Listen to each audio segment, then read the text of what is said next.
یہ جو حضرت معاویہ رضی اللہ تعالی عنہ پر الزامات لگائے جا رہے ہیں، کبھی مسلم کا حوالہ کبھی بخاری کا حوالہ، لوگ کہہ رہے ہیں تو پورے حدیثوں کے نمبروں کے ساتھ کیا دے رہے ہیں، ثبوت پیش کر رہے ہیں۔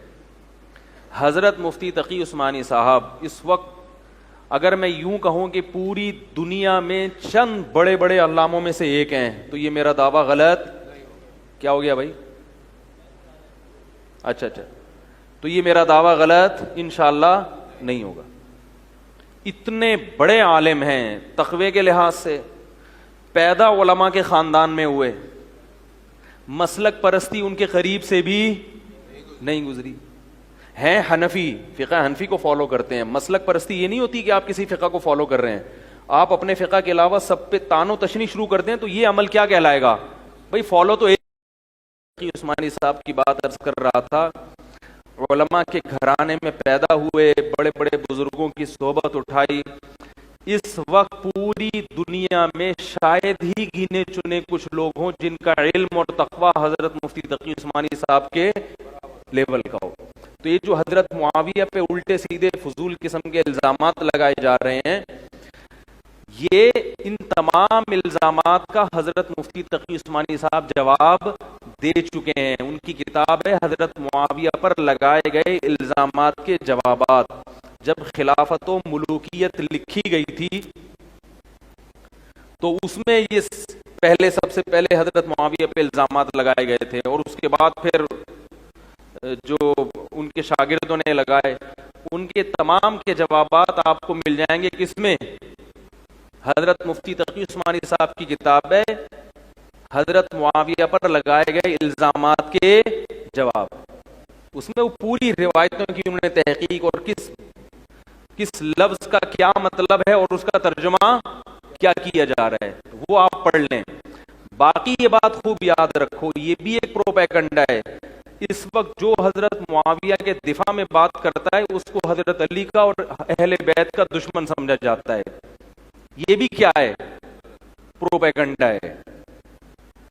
ہمارے نظر میں حضرت علی سے اور اہل بیت سے محبت ہمارے ایمان کا جزو ہے، ہم یہ تصور نہیں کر سکتے۔ خود ہی الزامات لگاؤ اور خود ہی اس کے دلائل اپنی طرف سے گڑ گڑ کے دینا شروع کر دو۔ تو اہل بیت سے محبت حقیقت میں کرتے ہی اہل سنت والجماعت ہیں۔ دعوے کرنے سے تھوڑی ہوتا ہے کہ آپ پورے جلسہ نکال دو، ٹھیک ہے نا۔ محبت اصل کس کو کیسے ہوتی ہے؟ فالو کر کے۔ کسی نے یہ بھی اشکال کیا ہے کہ حضرت، میں نے کہیں بیان کیا کہ 10 محرم کا دن مبارک ہے، اس میں شادی کرنی چاہیے۔ کسی نے کہا کہ پھر 22 رجب کو بھی کرنی چاہیے۔ حضرت معاویہ وہ جو کنڈے کرتے ہیں نا، خوشی مناتے ہیں، تو ہم اس کے خلاف ہیں کہ وہ خوشی منانا جائز نہیں۔ تو حضرت معاویہ کی موت پہ تو خوشی منانا حرام ہے، اور حضرت حسین کی شہادت پہ خوشی منانا جائز ہو گیا۔ کہاں کی کدھر لگا رہے ہو؟ 10 محرم کو جو خوشی منائی جاتی ہے وہ اس لیے نہیں کہ حضرت حسین کی شہادت ہوئی ہے، بلکہ وہ عاشورہ کا دن ہے۔ اگر کوئی حضرت حسین کی شہادت کی وجہ سے اس دن شادی کر رہا ہے اور یہ نیت کر رہا ہے کہ چونکہ وہ شہید ہوئے تھے، دنیا سے گئے تھے، تو میں خوشی مناؤں گا، یہ غلط ہے۔ ہم نے جو 10 محرم کو خوشی کا دن قرار دیا، خوشی کا نہیں مبارک دن قرار دیا، وہ حضرت حسین کی شہادت سے پہلے سے مبارک دن ہے۔ تو کوئی مبارک دن کسی کی شہادت کی وجہ سے منحوس نہیں ہوتا۔ اور 22 رجب کو جو کنڈے کیے جا رہے ہیں وہ باقاعدہ حضرت معاویہ کی وفات کی وجہ سے کیے جا رہے ہیں، اس لیے ہم اس کو غلط کہتے ہیں۔ اگر کوئی 22 رجب کو شادی بیاہ کرے تو ہمیں کوئی اعتراض نہیں ہے، کیونکہ کوئی نکاح کر رہا ہے وہ اس نیت سے تھوڑی کر رہا ہے، وہ تو اس لیے کر رہا ہے جب پورے سال نکاح جائز ہے تو 22 رجب کو بھی جائز ہے۔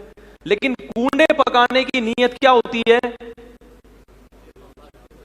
اور اگر کوئی یہ کہتا ہے میری یہ نیت نہیں ہے تو پھر ٹھیک ہے، پھر ہمیں اس کے کنڈے پر اعتراض، ہم ان کنڈوں کا کنڈا نکالیں گے جو حضرت معاویہ کی وفات کی وجہ سے کیا جا رہا ہو۔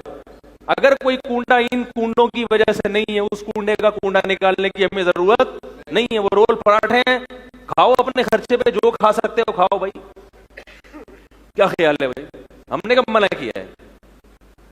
تو لیکن سینس لیس لوگ ہیں، کہاں کی بات اٹھا کے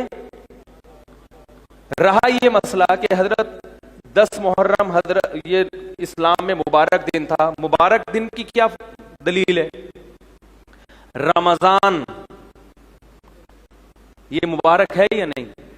دیکھو شوال کو مبارک نہیں کہتے، ذی الحجہ کو مبارک نہیں کہتے، محرم المبارک نہیں، صفر المبارک نہیں، ربیع الاول مبارک نہیں کہا جاتا.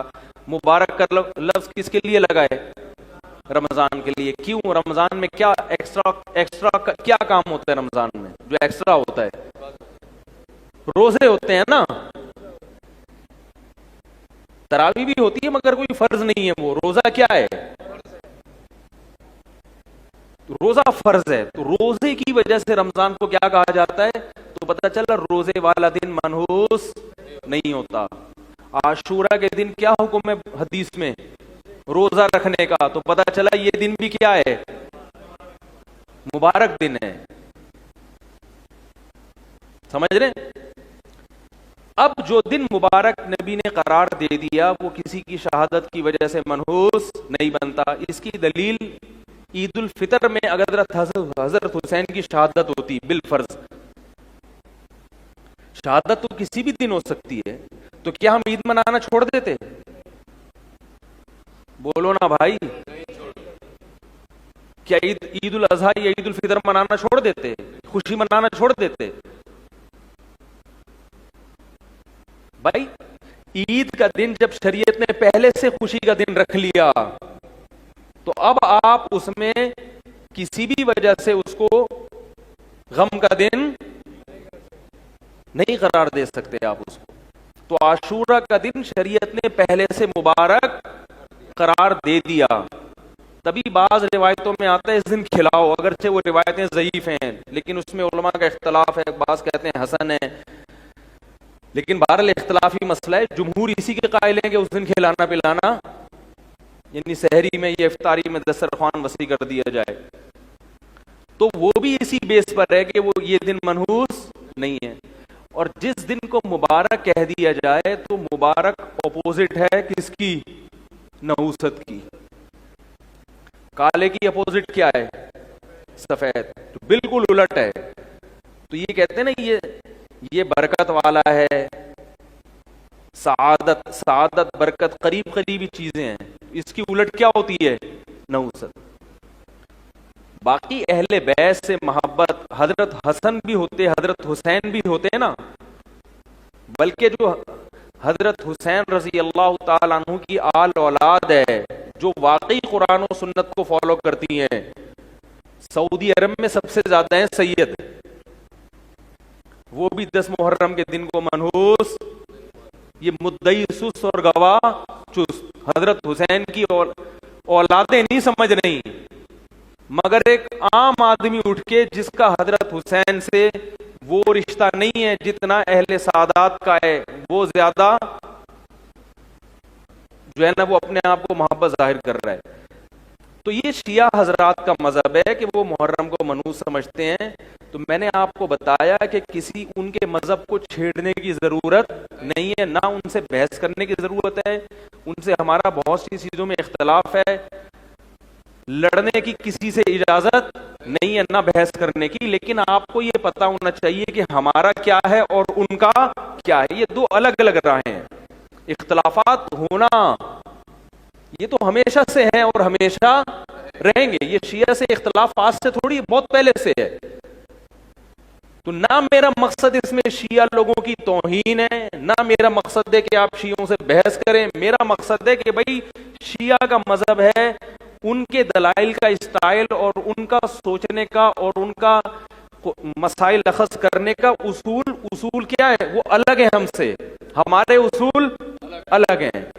تو ہم اپنے اصولوں کو فالو کرتے ہیں، ان کے اصولوں کے لحاظ سے وہ منحوس بن رہا ہے وہ بنا دیں گے اس کو. ٹھیک ہے نا؟ ہم کس کو فالو کریں گے؟ ہم اہل سنت والجماعت ہیں، ہم جو فالو کرتے ہیں وہ جو ہمارے اپنے اصول ہیں، ان اصول کے مطابق ہمیں کیا لگ رہی ہے مبارک، تو ہم اس کو مبارک سمجھیں، وہ اس کو منو سمجھیں، اس میں کوئی پرابلم کی بات نہیں ہے۔